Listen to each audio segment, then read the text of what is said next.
memulai pembelajaran, alangkah baiknya kita berdoa menurut agama kepercayaan masing-masing. Berdoa dimulai.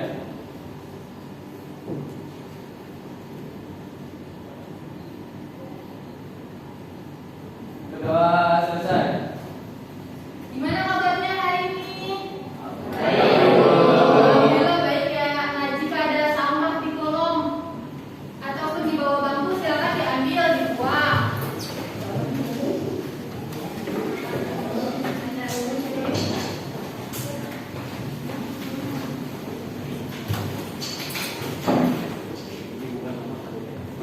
Silakan dibuang ya.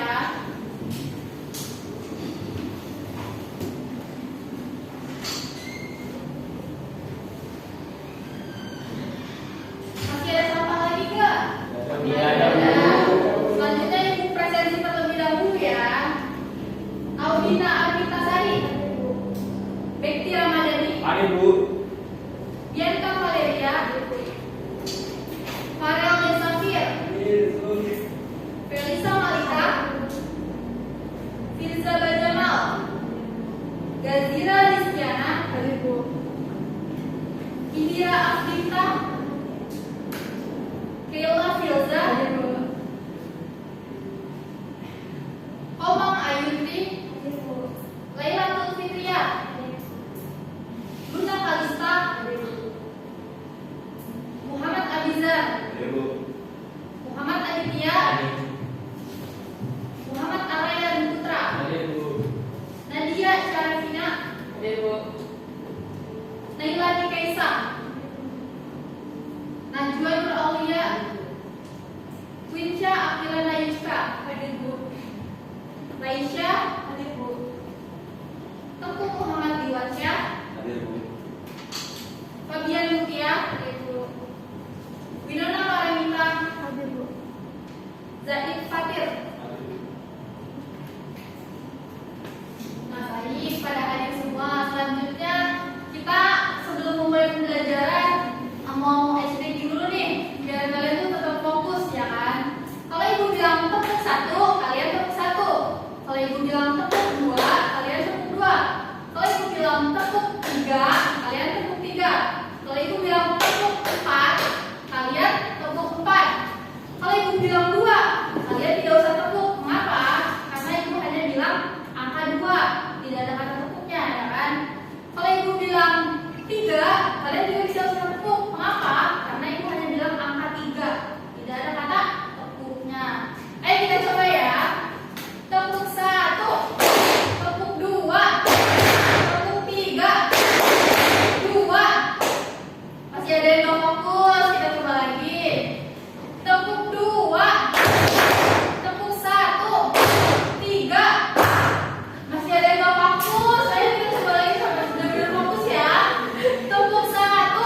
pernah belajar dong. Yang pasti berbeda tuh apa? Struktur teks, ya kan? Terus Tujuan apa lagi? teks. Tujuan teks, terus apa lagi? Pengguna bahasa, Penggunaan bahasa, terus unsur kebahasaan. unsur kebahasaan, betul. Terus ada lagi, apa perbedaannya teks argumentasi dengan teks persuasi? Kalau teks argumentasi ada di penulis, ya betul. Terus kalau ada di pembaca ada di teks persuasi, betul sekali. Nah, jadi misalkan ada sebuah iklan, ya kan? Nah, iklan sabun cuci baju. Nah, di cuci baju itu di iklannya 100% menghilangkan noda, 100% menghilangkan bau tidak sedap, bau apek. Padahal pas kita beli iklannya ternyata masih ada nodanya. Kita beli nih iklannya ternyata masih ada nodanya nih 5% lah sekitar. Nah, dari itu kan kita bisa mempelajari iklan teks argumentasi tersebut kan, bahwasanya iklan tersebut belum 100% menghilangkan noda dan bau. Nah, selanjutnya apa aja sih manfaat teks argumentasi? Ada yang tahu? Yang pertama, untuk lomba berdebat bisa kan? Mengapa? Karena kan lomba berdebat dibutuhkan sebuah argumentasi, argumen yang kuat, ya kan? Sebuah argumen yang kuat harus didasari dengan sebuah fakta dan data yang berisi kebenaran, ya kan? Gak mungkin dong argumen tuh nyerocos gitu aja, pasti kan ada sebuah fakta dan data, betul. Terus apalagi nih sih manfaat mempelajari teks argumentasi dalam kehidupan sehari-hari? Pasti kalian pengen kuliah kan? Iya. Nah, di dalam kuliah pasti kalian menulis skripsi yang pasti, menulis esai, menulis artikel ilmiah, menulis makalah. Nah, itu kan kalian harus terjun ke lapangan, tidak bisa mengarang-arang. Kalian harus terjun ke lapangan, harus sesuai fakta dan data. Maka dari itu teks argumentasi sangat bermanfaat. Selanjutnya, tujuan pembelajaran hari ini yaitu kalian dapat menulis teks argumentasi sesuai dengan kebudayaan lokal, kebudayaan kalian, ya kan? Ibu akan jelasin tentang teks argumentasinya.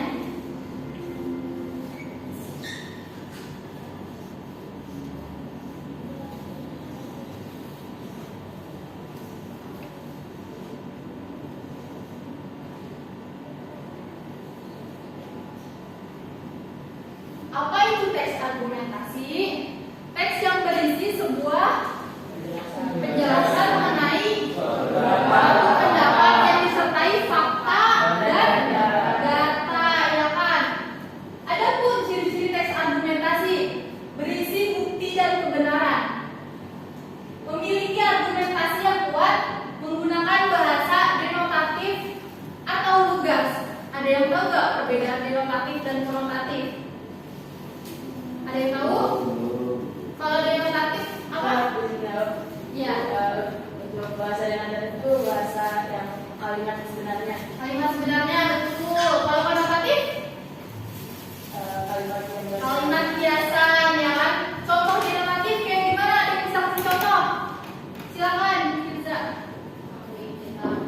Kalau denotatif, kambing hitam apa maknanya? Kambing yang benar-benar berwarna hitam. Kalau konotatif, kambing hitam apa? Orang yang disalah-salahkan, berarti kan makna hiasan, ya kan?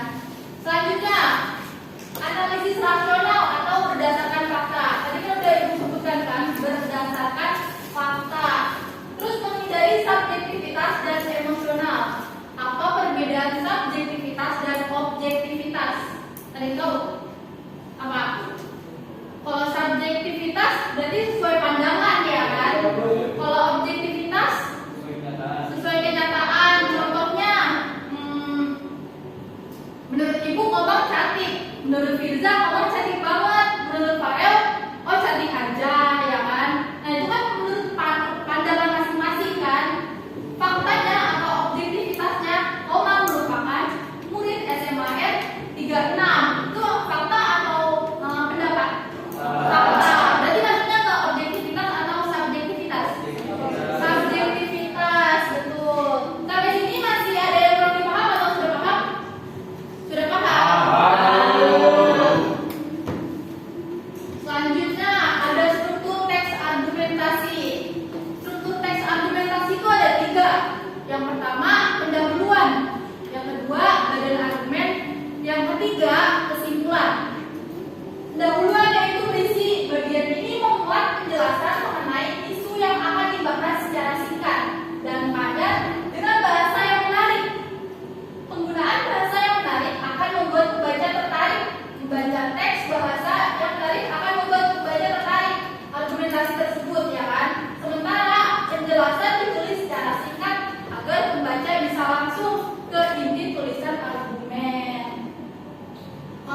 pendahuluan tuh dikasih tahu nih menarik-menariknya ya kan, biar tidak bosan membacanya.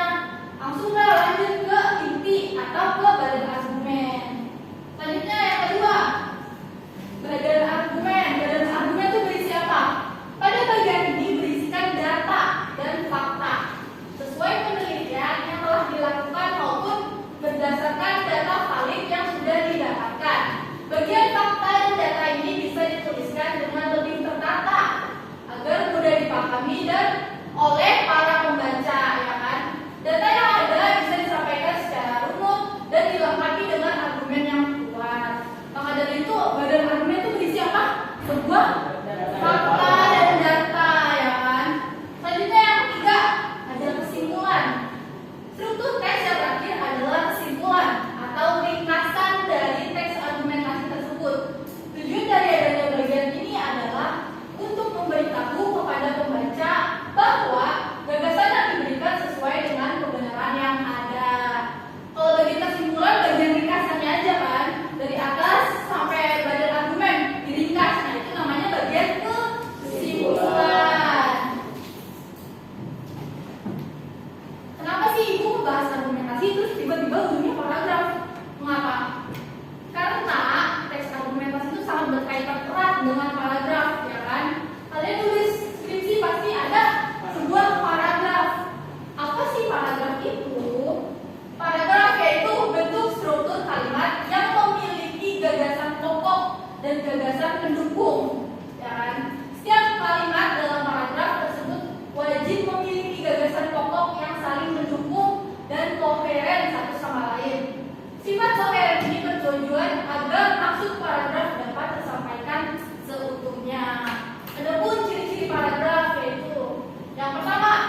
Akibatnya, tetapi, akhirnya, selain itu apa lagi?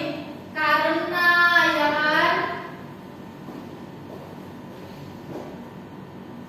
Selanjutnya ada pengembangan paragraf. Yang pertama ada paragraf deduktif.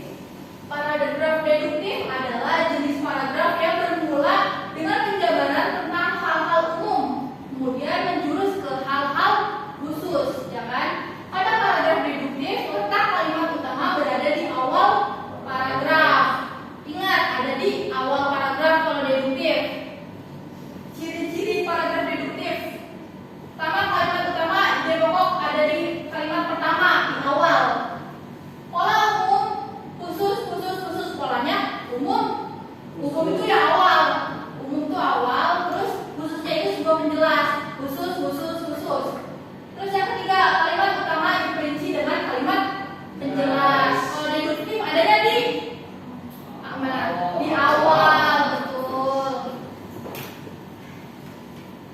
Adapun contohnya, belakangan ini kegiatan belajar mengajar bisa dilakukan secara online tanpa perlu tatap muka. Di era teknologi yang sudah sangat canggih seperti sekarang, ada banyak situs internet yang menawarkan jasa belajar online, baik yang berbayar atau gratis. Situs internet ini misalnya saja Wiper Video, sistem belajar di mana saja dan kapan saja, jadi salah satu keunggulan belajar online. Kamu pun bisa memilih mata pelajaran apa saja sesuai yang hendak dipelajari saat itu, mulai dari fisika sampai bahasa Indonesia. Nah, ini contoh paragraf deduktif, betul. Dia adanya di mana nih kira-kira? Kalimat pertama apa? Belakangan ini kegiatan belajar mengajar bisa dilakukan secara online tanpa perlu tatap muka. Selanjutnya ada paragraf induktif, ya kan? Paragraf induktif adalah paragraf yang kalimat utamanya terletak di akhir paragraf. Kalau deduktif tadi ada di awal. Kalau induktif kebalikan dari deduktif, dia adanya di akhir.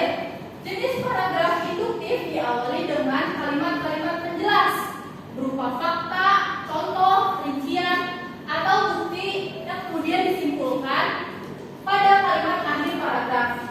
Ciri-ciri jenis paragraf induktif yaitu diawali dengan penjelasan khusus, ya kan? Digeneralisasikan atau disimpulkan berdasarkan penjelasan khusus di akhir paragraf.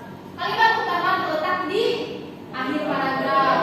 Polanya khusus, umum. Ini kebalikan dari deduktif. Contoh dari paragraf induktif. Saat ujian semester sudah selesai, nilai semua murid dievaluasi. Ternyata ada sebagian nilai siswa yang nilainya melebihi standar kelulusan, yakni sebanyak 13 siswa. Sedangkan 9 siswa mendapatkan nilai standar kelulusan. Dan tidak ada siswa yang mendapatkan nilai di bawah rata-rata. Dengan begitu, bisa dibilang bahwa kegiatan pembelajaran pada sekolah tersebut berhasil. Ya, dari mana poinnya? Di akhir. Mengapa pembelajaran tersebut berhasil?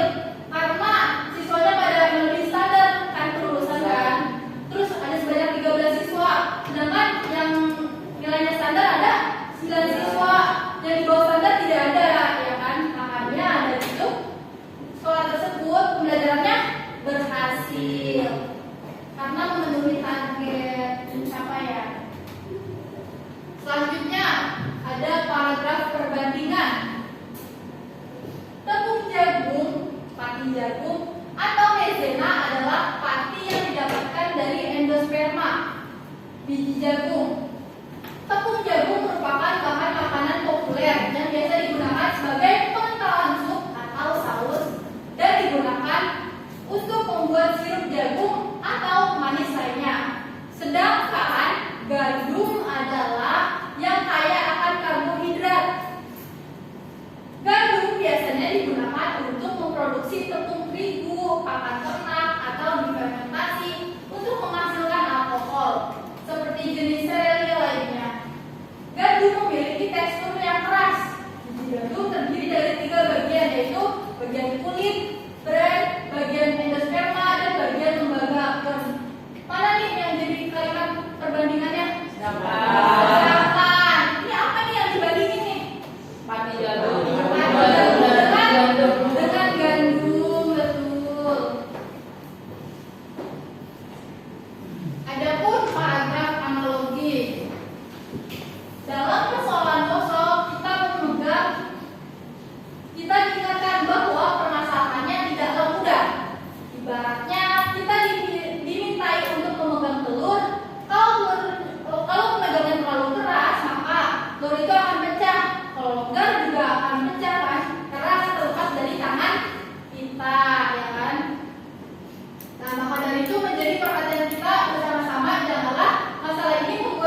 bersifat terbuka, lancar dalam pergaulan, ramah tamah, penggembira, mudah mempengaruhi dan mudah dipengaruhi oleh orang lain. Mana nih kira-kira yang menjadi paragraf contoh-contoh?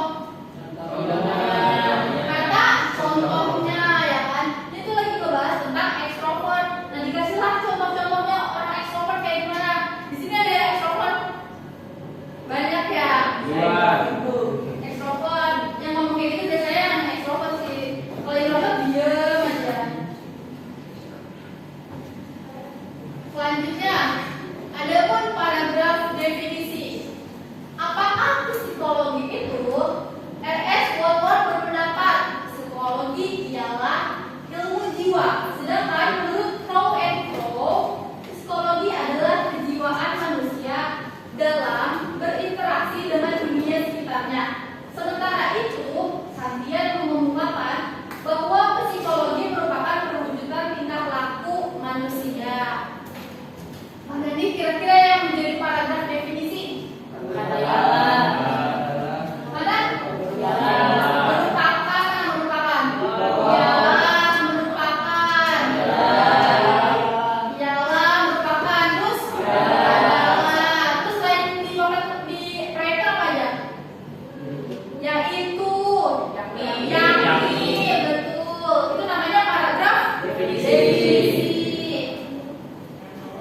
Selanjutnya ada paragraf klasifikasi, ya kan?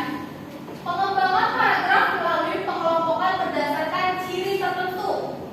Menyelidikkan tentang karakter manusia menurut Hippocrates dan Galen-Lewis mengungkapkan bahwa manusia dibagi menjadi 4 golongan.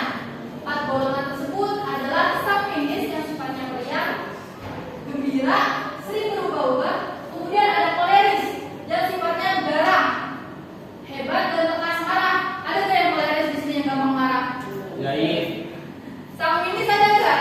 Kira-kira di sini orangnya yang gampang senyum-senyum, suka gembira, sering berubah-ubah. Misalkan dia punya jawaban sendiri nih, ulangan. Tiba-tiba kan temennya punya jawabannya itu kok beda ya? Terus dia jadi berubah kan jawabannya. Nah, di situ ada nggak? Di sini ada nggak orangnya? Contohnya. Selanjutnya ada pragmatis, ya kan, yang memiliki sifat tenang, tidak mudah berubah, cinta damai, dan melankolis yang memiliki sifat muram, tidak gembira dan pesimis. Dari kalian di sini ada nggak yang merasa sifatnya pragmatis, melankolis, sanguinis? Pasti ada dong, cuman kalian tidak menyadarinya kan?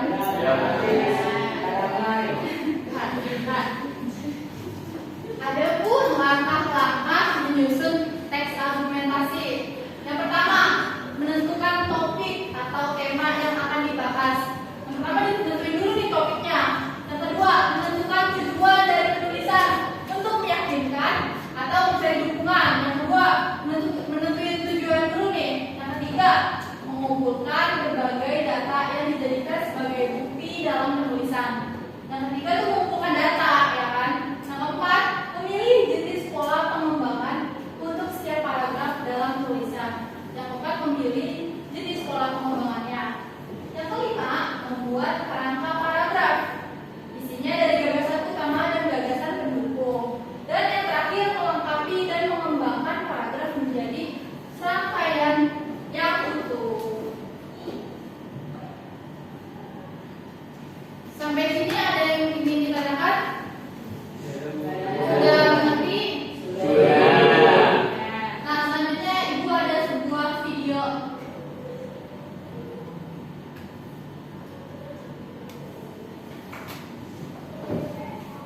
Silakan disimak baik-baik ya.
Satu porsi nasi dapat menjadi 3 buah, bisa diganti jadi 3 buah jagung ya kan. Kita tuh harus beraneka ragam, nggak harus makan nasi tiap hari kan. Tapi kalau orang Indonesia, kalau belum makan nasi namanya belum kenyang sama belum makan kan bilangnya. Padahal udah makan mie ayam 1 mangkok tapi masih bilang belum makan ya kan.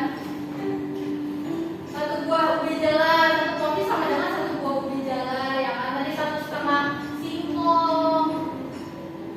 Nasi itu sebenarnya bisa diganti jadi pisang juga, 2 buah pisang ya kan. Agar kalian juga menghindari apa tuh yang lagi zaman sekarang. Kalau anak zaman sekarang dia kebanyakan minum yang manis-manis, makan nasi terlalu banyak, dari gula, ya kan, diabetes, betul. Bisa jadi 3 potong sukun, 1 porsi nasi bisa jadi 3 potong sukun, ya kan.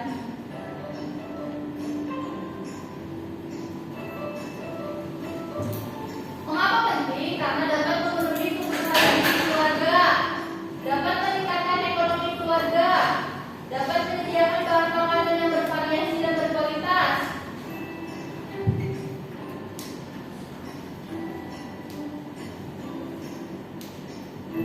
Nah, budidaya mangrove tuh bisa di sekitaran rumah, depan rumah, di belakang rumah, yang penting ada tanahnya, ya kan? Ini menu olahannya ada banyak. Ada yang bisa jadi sayuran. Nah, ini dari program Dinas Pertanian di Kabupaten Malang. Dia mendukung. Harusnya di Jakarta juga mendukung ya kan? Apalagi di Jakarta sangat banyak banget itu mengkonsumsi makanannya. Tuh, ini potretannya. Sudah.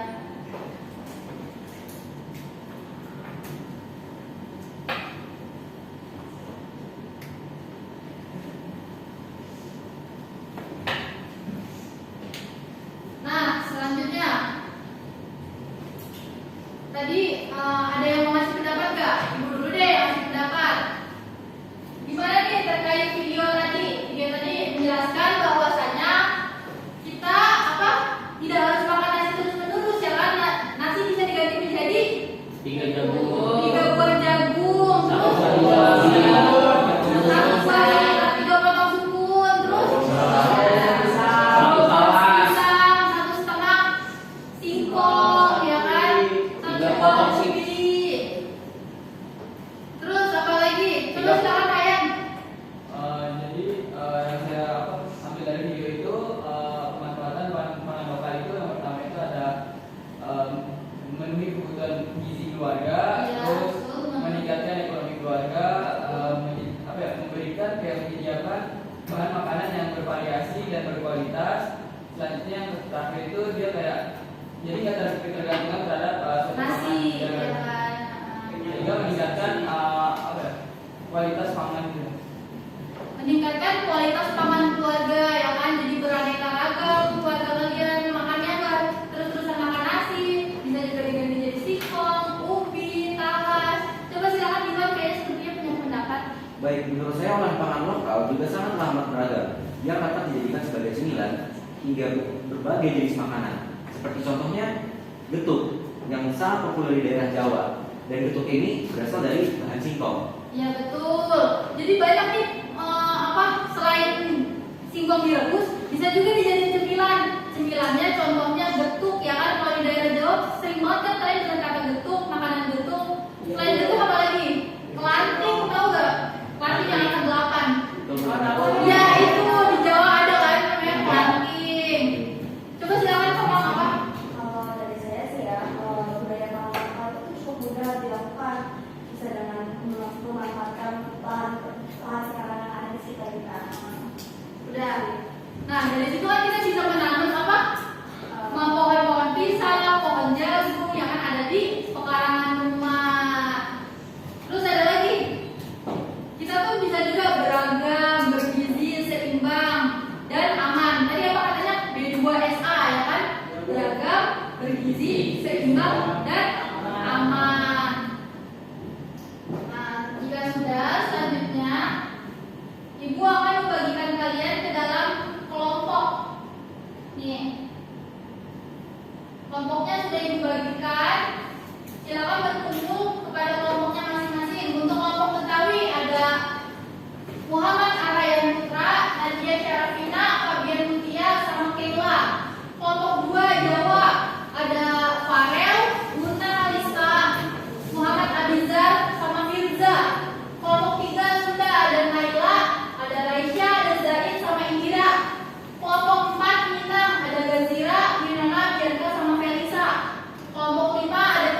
Gua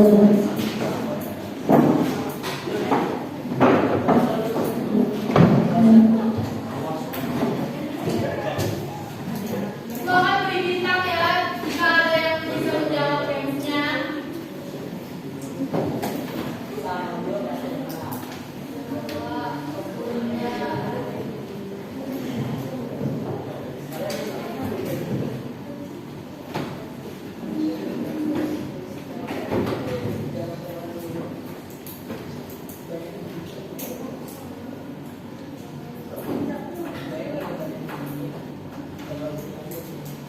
Ini kelompok 1, kelompok 2, kelompok 3, kelompok 4, kelompok 5, kelompok 6.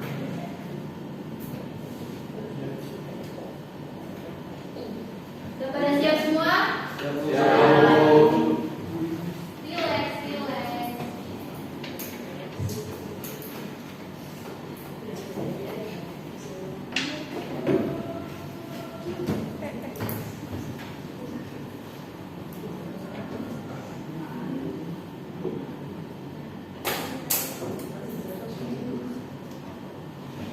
Nama gamesnya ditebak gambar. Dan cepet-cepetan ya. Baik, Bu. Baik. Apa nih kira-kira? Jambu batu. Jambu batu, kita cek ya. Betul. Apa nih Jawa apa? Jawa. Kita kasih bintang ya Jawa. Jawa. Jawa nih, Bos. Senggol dong. Aku jawab. Apa nih kira-kira? Oke, Pak. Ayo bener kamu apa ya? Mati rasa, Bu. Mati rasa. Ya. Betul. Kamu apa? Gawi. Gawi, Bu. Gawi. Ayo kan pinter-pinter banget sih. Ibu, teh, apa? Tangan. Tantangan seru. Tantangan seru kamu dari kelompok Jawa. Kelompok Jawa. Jawa. Keren banget sih kelompok Jawa.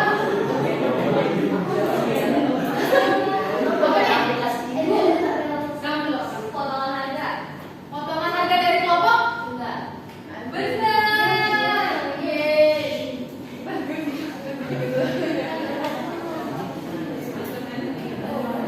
Apa nih? Apa? Minta uang. Minta uang. Itu kamu dapat dari mana? Kok bisa tahu sih? Aduh, pinter, Bu. Oh, pintar. Belajar dari mana kamu bisa tahu tukang gambar? Dari saya. Kamu dari kelompok Jawa. Jawa. Ayo dong kelompok mana nih kelompok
yang ini jawabannya.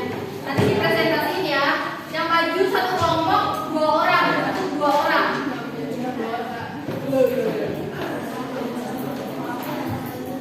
Di sini boleh tulis nama anggota kelompoknya di depan boleh. Ya.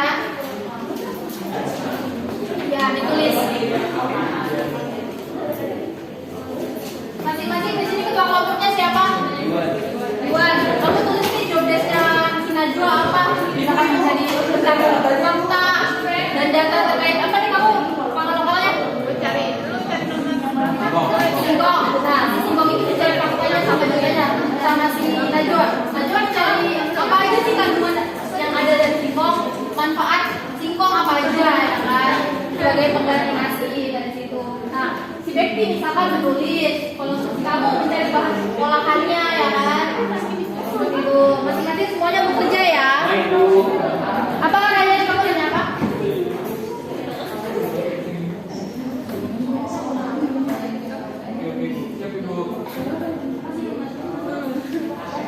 Ditulis nama kelompoknya.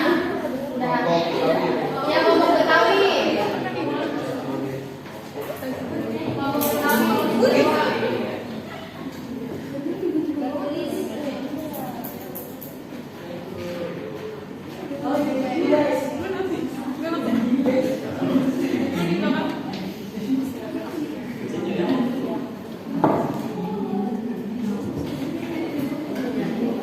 Jika masih ada yang ingin ditanyakan, tanyakan ke ibu ya.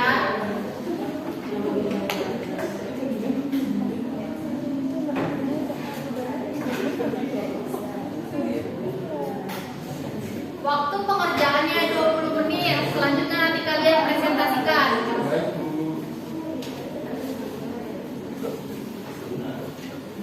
Nanti perwakilan ada yang maju ya, 2 orang untuk mempresentasikan. Kita sudah.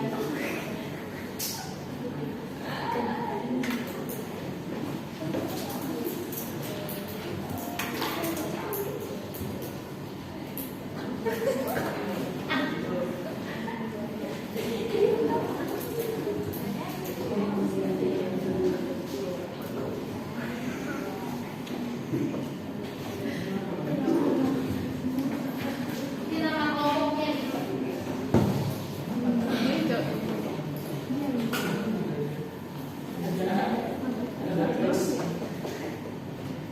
Ini ya nama kelompoknya.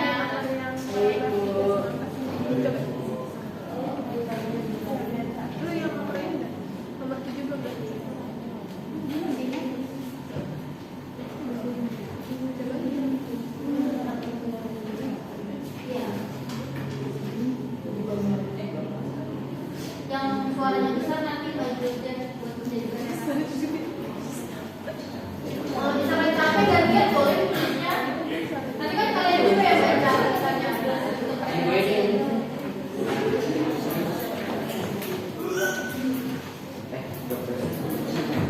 Desknya ditulis ya, masing-masing kamu kelompoknya. Iya boleh. Jawab.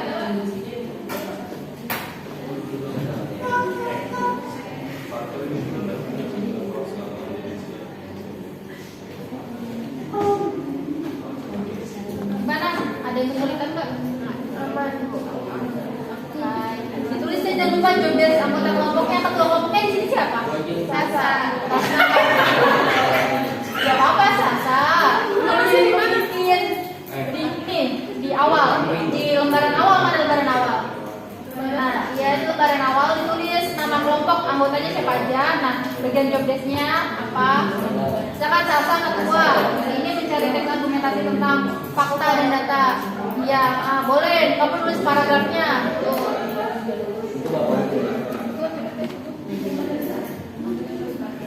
Gimana Betawi aman?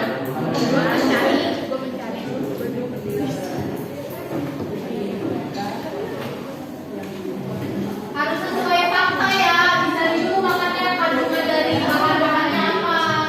Harus sesuai fakta. Karena teks argumentasi apa tadi? Sebuah fakta, ya kan? Dan disertai data. Betul.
mengimplementasikan bahan pangan lokal berupa singkong.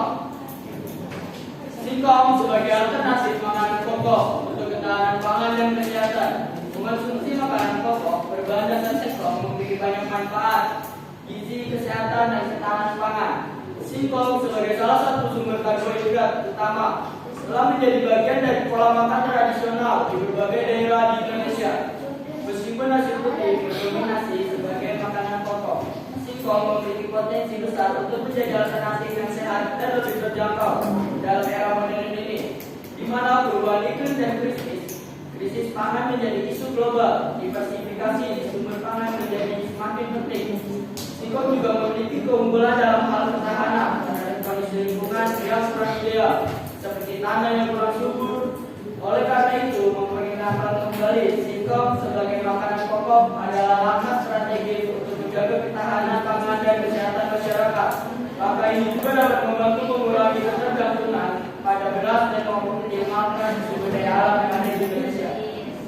Oke, selanjutnya, pertama, singkong memiliki nilai gizi yang tidak kalah dengan beras. Singkong kaya akan karbohidrat kompleks yang dapat menyediakan energi yang cukup bagi tubuh. Selain itu, singkong juga mengandung serat tinggi yang bermanfaat untuk pencernaan dan dapat membantu mengontrol kadar gula darah. Kandungan vitamin dan mineral seperti vitamin C, folat, dan kalium pada singkong turut mendukung kesehatan tubuh secara keseluruhan. Meskipun kandungan proteinnya lebih rendah dibandingkan dengan beras, singkong tetap dapat menjadi sumber karbohidrat yang sehat jika dikombinasikan dengan sumber protein lain seperti kacang-kacangan atau ikan. Singkong dapat memenuhi kebutuhan nutrisi yang seimbang. Dengan demikian, mengonsumsi singkong sebagai makanan pokok dapat memberikan asupan energi yang cukup tanpa harus mengorbankan nilai gizi. Kesimpulannya apa? Jadi, dalam menghadapi tantangan global seperti perubahan iklim dan krisis pangan, diversifikasi pangan menjadi suatu keharusan. Mengonsumsi singkong sebagai makanan pokok adalah langkah strategis untuk menjaga kesehatan, mendukung perekonomian lokal, dan meningkatkan ketahanan pangan. Singkong menawarkan berbagai manfaat yang membuatnya menjadi alternatif yang menarik untuk bahan pangan utama. Selain itu, pemanfaatan singkong dapat memperkuat ketahanan pangan nasional dan mengurangi ketergantungan pada impor. Oleh karena itu, penting untuk melibatkan pemerintah, masyarakat, dan sektor swasta dalam upaya mempromosikan dan mengembangkan singkong. Dengan langkah-langkah ini, kita tidak hanya melestarikan warisan budaya, tetapi juga membangun masa depan yang lebih sehat dan berkelanjutan.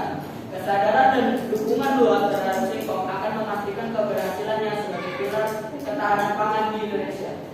Nah, jadi aku dari Jawa. Nah, singkong tuh bisa dijadiin olahan apa nih kira-kira kalau di Jawa? Banyak sih Bu, ada berupa betul, Betul, ya kan? singkong, Singkong, kali, kantin, kali, Nah, dari teman-teman ada yang ingin ditanyakan nggak kepada kelompok Jawa? tidak ada Bu, cukup. Cukup. Baik. Terima kasih kelompok Jawa. Beri tepuk tangan. Dari kelompok Jawa.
singkong tuh jadinya apa nih, bahan pangannya apa, bisa diolah menjadi apa, kacimui, terus selain kacimui apa, ada lagi nggak? Jadi itu kayak betul-betul itu warnanya hijau putih sama itu adanya di Minang. Baik, terima kasih, tepuk tangan untuk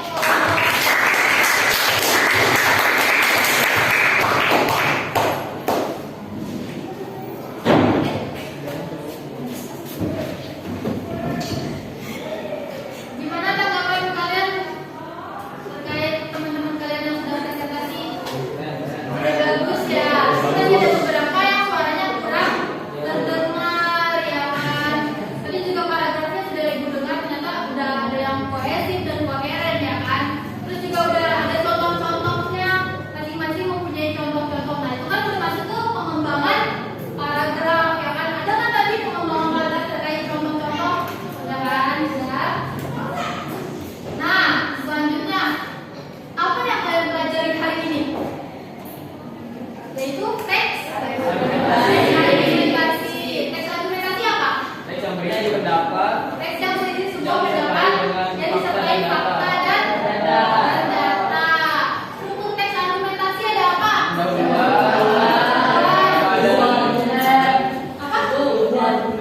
Badan argumen atau sub argumen, terus kesimpulan, betul. Pengembangan paragraf ada apa aja? Ada deduktif, induktif, perbandingan, analogi, terus contoh-contoh, definisi, apa lagi? Klasifikasi, ya kan? Nah, jika sudah, terus ibu ada kuis nih, silakan dikerjakan. Kalian tolong kirim ke teman-temannya ya.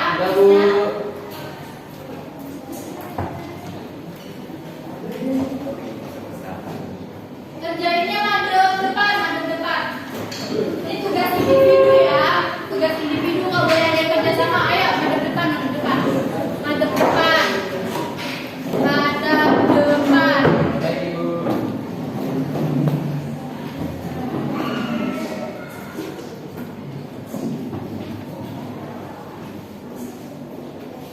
Lihat ganda ya ibu.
kerjasama. Ini kan tugas individu.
Jika sudah kan?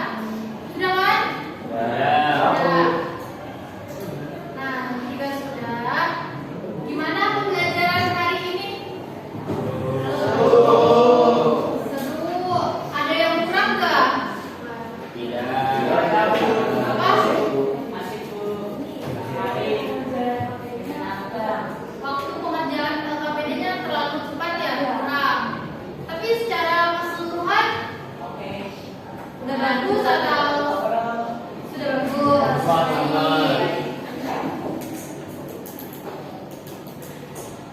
Sampai sini masih ada yang kurang paham terkait menulis teks argumentasi atau sudah paham semua?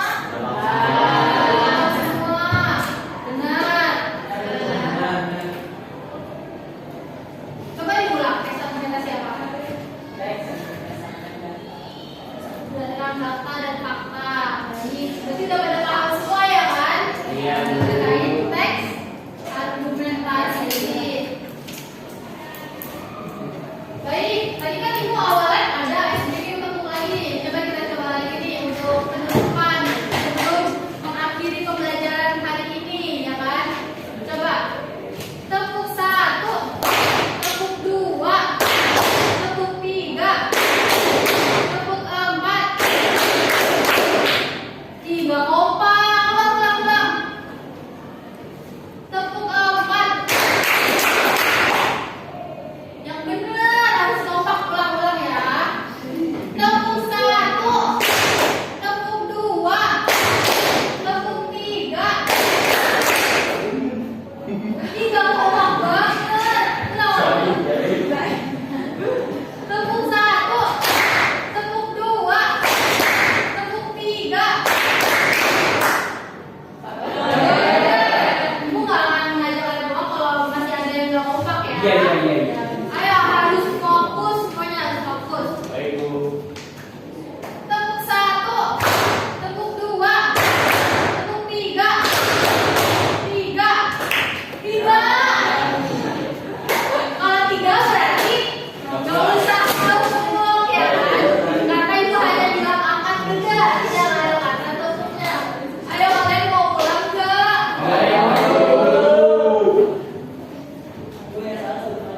Oke, tepuk 2, tepuk 3, tepuk 5. Coba maju Bepi ya.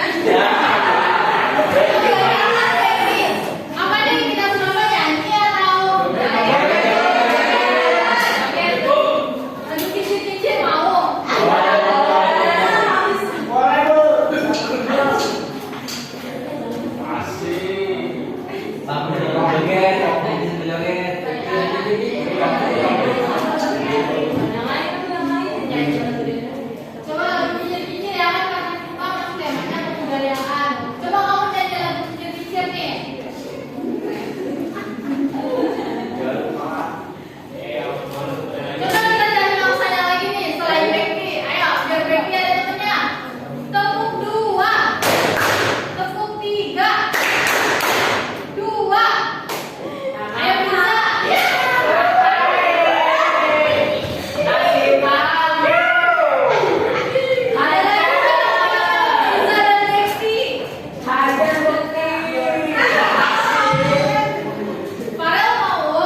Tepuk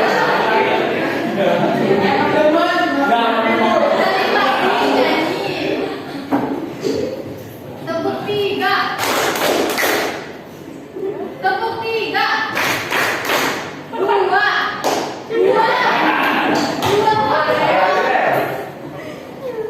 Sekali lagi, kita harus benar ya. Tepuk satu. Tepuk dua. Tiga. Sekali lagi nih, Bu. Benar sekali lagi nih. Kalian harus fokus ya. Tepuk dua. Satu. Yeay, benar. Ya, terima kasih kalian sudah fokus pada hari ini. Mau pulang gak? Nah, sebelum mengakhiri pembelajaran, tadi kan kita di awal baca doa. Terus kita ditutup dengan baca doa dulu. Oh ya, untuk tugas minggu depan, kalian membuat apa yang tadi bilang? Teks poster. Kali ini menulis teks argumentasi yang update. Minggu depan di poster di link Canva ya. Nah, selanjutnya nanti di print dikasih ke ibu. Baik. Silakan ketua kelas saya dipimpin doanya untuk kita selesaikan pelajaran hari ini. Untuk mengakhiri pembelajaran hari ini, alangkah baiknya berdoa terlebih dahulu. Berdoa menurut agama dan kepercayaan masing-masing dimulai.